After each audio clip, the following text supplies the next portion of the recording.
청취자 여러분 안녕하세요. 오늘은 동유럽의 한 나라죠. 루마니아. 이 루마니아에서 벌어지고 있는 정말 놀라운 변화에 대해 좀 깊이 들어가 볼까 합니다. 네, 수십 년간 이어진 그 혹독한 공산 독재, 그 상처를 딛고 개신교가 폭발적으로 성장하고 있다는 소식인데요. 네, 그렇죠. 아니 어떻게 이런 극적인 반전이 가능했을까요?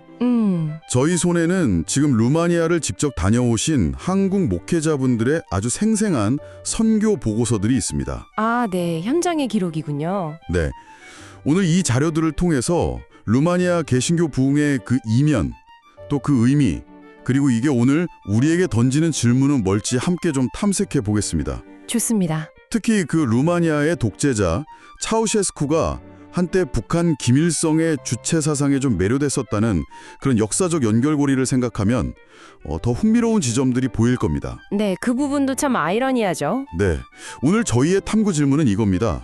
어떻게 신앙은 극심한 억압 속에서 살아남는 것을 넘어서 이렇게까지 역동적으로 꼽힐 수 있었을까? 그리고 이 예상 밖의 부흥에서 우리는 무엇을 배울 수 있을까? 네, 정말 주목할 만한 현상인데요. 말씀하신 것처럼 루마니아는 전통적으로 정교회 신앙이 아주 강한 나라거든요. 그렇죠. 그런데 이 공산정권 시절에 그 혹독한 탄압을 겪고 나서 오히려 개신교가 이런 활력을 보인다는 점, 이게 여러 면에서 시사하는 바가 큽니다. 자료들을 보니까 그 성장세라던가 신앙의 열기가 이게 뭐 보통이 아니라는 걸 알 수 있겠더라고요. 아, 그래요? 네, 단순히 뭐 숫자가 늘었다 이걸 넘어서서 사회 전반에 미치는 영향력이라든지 아니면 그들의 어떤 선교적인 열정 같은 그런 질적인 측면에서도 아주 두드러집니다. 그렇군요. 네, 왜 이런 일이 벌어지고 있는지 그 배경부터 한번 차근차근 들여다보시죠. 좋습니다. 자, 이 이야기를 제대로 이해하려면 먼저 루마니아 현대사의 가장 어두웠던 시기, 바로 니콜라의 차우셰스쿠의 독재 시절을 짚고 넘어가야겠죠. 네, 그 시대를 빼놓을 수가 없죠. 네, 1947년에 공산화된 루마니아가 1965년에 차우셰스쿠가 집권하면서 그 암흑기가 아주 절정에 달합니다. 네, 자료에 따르면 그가 1971년에 북한하고 중국을 방문한 게 결정적인 계기가 되었다고 해요. 아, 그 방문요? 네, 당시에 그 김일성의 주체 사상, 이게 인간 중심의 자립을 아주 극단적으로 강조하는 북한의 통치 이념이죠. 그렇죠. 그리고 또 마오쩌둥의 문화대혁명 방식, 여기에 깊은 인상을 받고 돌아와서 이걸 루마니아식으로 적용하기 시작했다는 겁니다. 자신만의 방식으로 재해석해서요? 네, 김일성을 민족의 태양이라고 칭송하고 자신은 뭐 콘두커토르, 그러니까 지도자라는 뜻이죠. 네네. 그리고 카르파티아 산맥의 천재 같은 아주 거창한 칭호로 불리기를 강요하면서 병적인 수준의 개인 숭배를 구축했습니다. 이게 그냥 뭐 우상화 노름이 아니었다는 점이 참 중요합니다. 네, 철저한 감시와 통제를 동반한 공포 정치였죠. 인구가 한 2천만 명이었는데 도청기가 300만 개, 도청센터가 1000여 개에 달했다는 기록이 있어요. 세상에 300만 개요? 네, 당시 사회 분위기가 어땠을지 짐작이 가시죠? 네. 가족끼리도 집 안에서조차 마음 놓고 대화할 수가 없었던 시절입니다. 어휴. 특히 종교, 그중에서도 교회는 체제 유지에 위협이 된다고 판단해서 주요 탄압 대상이 되었고요. 자료에 인용된 그 전 수석 건축가 알렉산드로 부디스테누의 증언이 당시 상황을 아주 적나라하게 보여주는데요. 네, 어떤 내용인가요? 교회를 보는 것만으로도 차우셰스쿠는 괴로워했습니다. 이렇게 말해요. 철거하든 옮기든 더 이상 눈에 띄지 않게 하는 게 중요했죠. 그러니까 대규모 도시 재개발이라는 명분 아래서 수많은 교회와 역사적인 건물들이 파괴되거나 아니면 막 구석진 곳으로 강제로 이전된 배경입니다. 정말 끔찍했네요. 네. 하지만 그 철권 통치도 영원하진 않았습니다. 1989년 12월이었죠. 네, 89년 혁명. 헝가리계 개혁파 목사인 라슬로 퇴케시 목사에 대한 강제 추방 시도, 이게 도화선이 돼서 티미쇼아라에서 시작된 시위가 순식간에 전국적인 반정부 혁명으로 번져나갔죠. 네, 맞아요. 걷잡을 수 없이 커졌죠. 차우셰스쿠는 이걸 뭐 외세의 개입이다 이렇게 몰아붙이면서 대규모 관제 군중 집회를 열었지만 상황은 이미 그의 통제를 벗어났어요. 그렇죠. 군중 속에서 막 티미쇼아라 이런 외침에 터져 나오니까 연설을 중단하고 당황하는 모습이 생중계되기도 했고요. 네, 그 장면 유명하죠. 결국 헬리콥터로 도주하다가 체포돼서 바로 그해 크리스마스였습니다. 네, 크리스마스 날에. 불법 재산 축적, 집단 학살 이런 혐의로 약식 재판 후에 총사령에 처해였습니다. 그 마지막 모습이 전 세계에 방영되면서 한 시대의 종말을 알렸죠. 네, 정말 극적인 마무리였어요. 자, 이런 칠흑 같은 어둠 속에서 신앙은 과연 어떻게 살아남았을까요? 놀랍게도 자료들은 개신교회가 이 시기에도 성장을 멈추지 않았다고 증언합니다. 네, 그게 참 놀라운 부분이죠. 40년간의 철권 통치 속에서도 수많은 순교자와 함께 교회와 복음을 지켜내며 성장했다, 이런 기록이 나와요. 네, 특히 정교회가 주류인 사회에서 소수였던 개신교는 어디로부터도 보호받을 수 없는 열악한 상황이었지만 오히려 더 적극적으로 성경을 보급하고 전파하려는 그런 눈물겨운 노력을 펼쳤다는 거죠. 맞아요.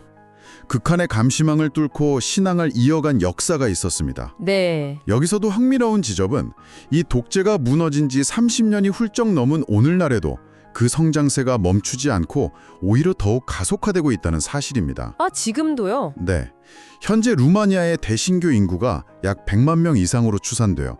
전체 인구의 한 6.5% 정도? 와, 6.5%면 결코 작은 숫자가 아니네요. 그럼요. 교단별로 보면 그 오순절 계열, 그러니까 성령 체험이나 은사를 강조하는 교회들 있잖아요. 네, 순복음 계열 같은? 네, 거기가 약 3,000개 교회에 50만 명 정도로 가장 큰 그룹을 형성하고 있고요. 와, 그 다음으로 침례교, 성서 중심의 신앙과 신자의 어떤 자발적 결단을 중시하는 교단이죠. 네네. 거기가 2,000개 조회에 한 30만 명, 그리고 형제들 조회라고 초대교회적인 공동체성을 강조하는 그룹인데 거기도 1,500개 교회에 20만 명 이상으로 파악됩니다. 어마어마하네요. 네, 이 교회들이 지금도 계속해서 성장 중이고요. 보고서 저자들은 유럽 땅에서 루마니아만큼 개신교가 역동적으로 부흥하는 나라는 찾아보기 어렵다, 이렇게 단언합니다. 유럽 전체에서요. 네. 이들의 그 뜨거운 신앙은 분명 공산주의 시절의 시련 속에서 단련된 측면이 있지만 그것이 현재까지 이어져서 더 큰 동력이 되고 있다는 분석이에요. 어쩌면 그 억압받았던 영적인 갈증이 자유를 얻은 후에 막 폭발적으로 분출되는 그런 현상일 수도 있겠습니다. 그럴 수 있겠네요. 그리고 정말 인상적인 부분은 이분들이 북한의 복음화, 그러니까 북한 주민들에게 기독교 신앙을 전하는 일에 대해서 아주 뜨거운 마음을 품고 있다는 점입니다. 아, 북한 선교에 대한 열정이요? 네, 자신들이 겪었던 그 독재 체제의 고통을 누구보다 잘 알기 때문일까요? 보고서에는 김일성 주체 사상의 늪에서 헤어나지 못하는 북한 동포들에게 십자가 복음을 전하고 싶어 한다면서 진심으로 기도하는 모습이 그려져요. 아, 정말 진심이 느껴지네요. 네, 한 저녁 예배에서 북한을 위해 기도하는 장면을 묘사하면서 한국에서조차 보기 드문 마음을 뭉클하게 할 만큼 진정이 담긴 기도였다고 저자가 적고 있습니다. 와, 자신들의 경험이 타인의 고통에 대한 깊은 공감으로 또 연대의식으로 이어진 거군요. 그렇죠. 그렇다면 이 부흥의 현장에는 어떤 구체적인 인물들과 이야기들이 있을까요? 보고서가 몇몇 아주 생생한 사례를 통해서 이 역동성을 보여주는데요. 네, 궁금하네요. 먼저 티투스 코르러지안 상원의원의 이야기가 눈에 띕니다. 아, 정치인이요? 네, 외교부 장관, 법무부 장관, 상원 의장까지 지낸 아주 중량급 정치인인데 현재는 상원 외교위원장을 맡고 있다고 해요. 와, 대단한 경력이네요. 그런데 이분이 아주 신실한 개신교인이라는 겁니다. 오? 100명 남짓 모이는 작은 교회에 꾸준히 출석하면서 교회학교 교사로 봉사하고 심지어 보고서 작성 당시에는 교회가 안정적인 예배 장소를 마련하기 위해서 금식하면서 기도하고 있었다고 합니다. 아니, 그렇게 높은 위치에 있는 분이 금식 기도까지요? 네, 개신교 신자라는 이유로 정치적인 공격도 받지만 그는 크리스천으로서 악한 세력의 공격을 받는 것은 당연한 일이라면서 담담하게 받아들이고 오히려 기도를 부탁하는 그런 겸손함을 보였다고 하죠. 아, 대단한 믿음이네요. 방문했던 한국 목회자들이 그를 위해 무릎을 꿇고 안수하며 축복하는 장면은 이 신앙이 개인의 삶뿐만 아니라 공적인 영역에서도 어떻게 작용할 수 있는지 보여주는 것 같아요. 네, 그렇죠. 자료에 동행했던 정홍기 선교사님의 평가처럼 정치 영역에서 하나님의 주권을 인정하고 대중에게 예수 그리스도를 믿는 신앙을 담대히 고백하는 모습? 이게 참 특히 세속화된 사회에서 신앙의 공적 역할에 대해 많은 생각을 하게 만듭니다. 맞아요. 최고위층 정치인이 자신의 신앙을 그렇게 스스럼 없이 드러내고 실천하는 모습 자체가 어쩌면 루마니아 사회의 변화를 보여주는 한 단변일 수도 있겠네요. 정말 영화 시나리오 같은 극적인 이야기도 있어요. 오, 어떤 거죠? 바로 이웃나라 몰도바 공화국 출신 마피아 두목의 회심 간증인데요. 네, 마피아 두목이요? 네, 마약 밀매와 폭력으로 악명이 높았던 그가 종신형을 선고받고 독방에 수감되었는데 어느 날 감방벽에 피로 쓰인 성경 구절을 발견했다고 합니다. 피로요? 네, 마음과 뜻과 정성을 다해 주모의 하나님을 사랑하라는 구절이었죠. 아, 마태복음. 처음 3일간은 외면하려 했지만 결국 그 말씀 앞에서 무너져서 눈물로 회개하고 세례까지 받았다고 합니다. 심지어 감옥 안에서 결혼식까지 올렸다는군요. 와, 진짜 영화 같은데요. 그렇죠. 더 놀라운 건 그 이후입니다. 네. 무기징역 판결이 28년형으로 다시 12년형으로 감형돼서 결국 14년 만에 출소하게 되었다는 겁니다. 와, 가명이 그렇게나 기적이네요, 정말. 네, 현재는 완전히 다른 사람으로 변화돼서 신실한 신앙 공동체의 일원으로 살아가고 있다고 해요. 이야. 보고서를 쓴 목사님은 이 이야기에 너무 큰 감동을 받아서 책으로 출간할 계획까지 세웠다고 합니다. 그럴만하네요. 이 이야기는 정말. 네, 자료는 이런 이야기를 단순히 그냥 개인적인 기적으로만 보지 않아요. 네. 오히려 하나님의 기적적인 역사는 지금도 수없이 일어나고 있다는 증거이자 신앙에 가진 변화의 힘을 보여주는 아주 강력한 예시로 제시합니다. 그렇죠. 가장 밑바닥에 있던 인물의 그런 극적인 변화를 통해 이 루마니아 개신교 부흥의 역동성이 어디서 오는지 보여주는 사례라고 할 수 있겠죠. 루마니아 부흥의 또 다른 놀라운 현장으로 보고서는 토플레아라는 집시 마을을 집중 조명합니다. 아, 집시 마을이요? 네, 과거에는 루마니아 지도에도 제대로 표기되지 않았던 아주 외딴 집시 공동체였다고 해요. 소외된 곳이었군요. 네, 황량한 벌판에 집들만 빽빽하게 들어선 그런 독특한 풍경이었다고 묘사됩니다. 약 33년 전 커피타노 바실레라는 목회자가 이곳에 들어와 복음을 전하기 시작했는데요. 네. 당시 마을 인구의 85% 정도가 범죄자였고 온갖 비방과 생명의 위협 속에서 천막을 치고 교회를 시작했다고 합니다. 85%요? 거의 뭐. 네, 앞서 소개한 그 티투스 후르르치안 의원조차 이 마을의 변화를 기적이라고 부를 정도였다고 하네요. 그럴 만도 하겠네요. 그리고 정말 기적 같은 변화가 일어났습니다. 네. 한두 사람씩 예수를 믿기 시작하면서 변화의 물결이 막 퍼져나가서 점차 마을 인구의 절반 이상이 기독교인이 되었다고 합니다. 와, 절반 이상이요? 네, 한때 1만 명이 넘게 살았던 이 마을은 현재 약 7천 명 정도가 거주하는데 보고서는 이곳이 범죄 없는 평화로운 마을로 완전히 탈바꿈했다고 강조합니다. 범죄 없는 마을로? 네. 대단하네요. 마을 주민 대부분이 교인이라는 표현까지 등장하죠. 네. 마을 언덕 위에는 마치 고대 그리스 신전을 연상시키는 웅장한 떨기나무 생명교회가 세워졌는데 예배당 좌석만 2,000석이고 최대 3,000명까지 수용할 수 있는 규모라고 합니다. 와, 마을 전체가 그냥 하나의 거대한 신앙 공동체처럼 변모한 셈이네요. 그렇죠.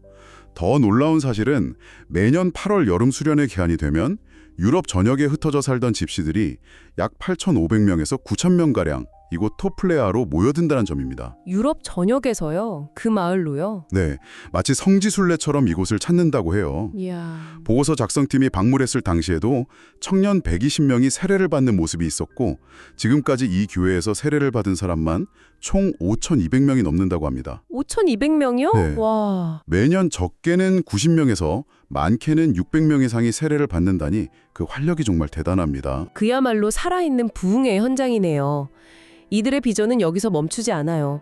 유럽 사회 곳곳에서 여정이 천대와 멸시를 받으며 온갖 범죄에 연루되어 살아가는 동족 집시들에게 자신들이 경험한 변화를 전하는 것입니다. 아, 자신들의 동족의 괴로요? 네, 보고서는 이들의 삶을 근본적으로 바꿔주는 복음 전파가 이들에게는 가장 중요한 비전이자 목표라고 설명합니다. 실제로 토플레아 출신들이 영국, 독일, 프랑스 등 유럽 각지로 흩어져 나가서 23개의 지교회를 세웠다고 하니 이 마을에서 시작된 변화가 집시 디아스포라 전체로 확산되는 모습을 보여주는 거죠. 와, 정말 놀랍네요. 네, 토플레아는 단순한 부흥의 사례를 넘어서 소외된 공동체가 신앙을 통해 자긍심을 회복하고 오히려 선교의 주체로 서는 과정을 보여주는 아주 중요한 모델이 되고 있습니다. 자, 여기까지 듣고 나면 처음에 던졌던 질문으로 돌아가게 됩니다. 이 모든 이야기, 이 혹독한 핍박 속에서도 신앙을 지키고 오히려 뜨겁게 부응한 루마니아 교회의 모습이 오늘 우리, 특히 한국의 청취자 여러분께 어떤 의미를 던져줄까요? 네, 그 점을 생각해 봐야죠. 보고서는 이 질문을 우리에게 직접적으로 던지고 있습니다. 오늘날 우리는 너무도 안일한 신앙생활을 하는 게 아닐지, 물질적 풍요 속에서 그저 멋진 교회 생활에 만족하고 있는 것은 아닐까라며 성찰을 촉구하죠. 그렇죠. 공산 독재의 경험 이후 30년 이상 지났음에도 여전히 식지 않은 그 복음 전도의 열정을 가진 루마니아 교회의 모습 앞에서 우리의 신앙은 어떤 모습인지 돌아보게 됩니다. 네, 보고서가 강조하는 것은 크게 두 가지인 것 같아요. 첫째는 방금 말씀하신 것처럼 루마니아 교회가 보여주는 순수한 복음 전도의 열정 그 자체입니다. 네, 특히 자신들의 그 고통스러운 경험에 비추어서 북한 주민들의 해방을 위해 진심으로 기도하는 모습은 같은 민족으로서 어쩌면 더 절실해야 할 우리가 오히려 잊고 있었던 부분은 아닌지 생각하게 만들죠. 정말 그러네요. 둘째는 좀 전략적인 측면인데요.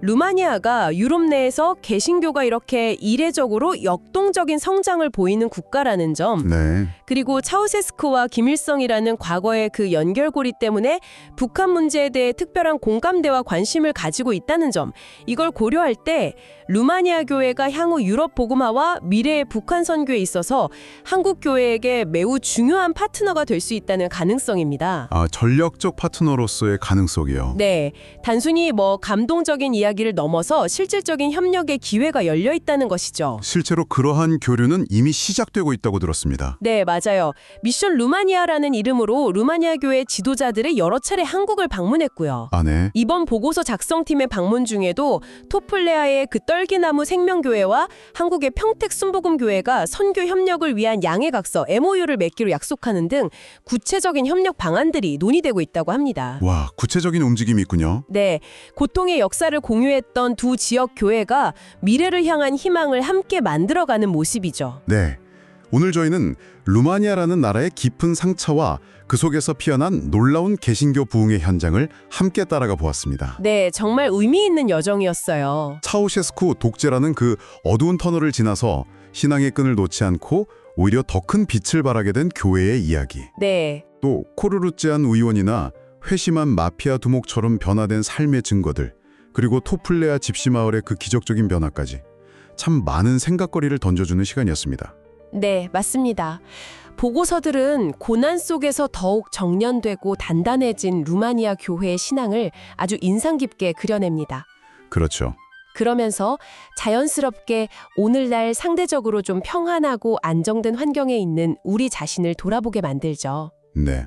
여기서 마지막으로 한 가지 질문을 던져보면서 마무리할까 하는데요. 네, 어떤 질문이죠?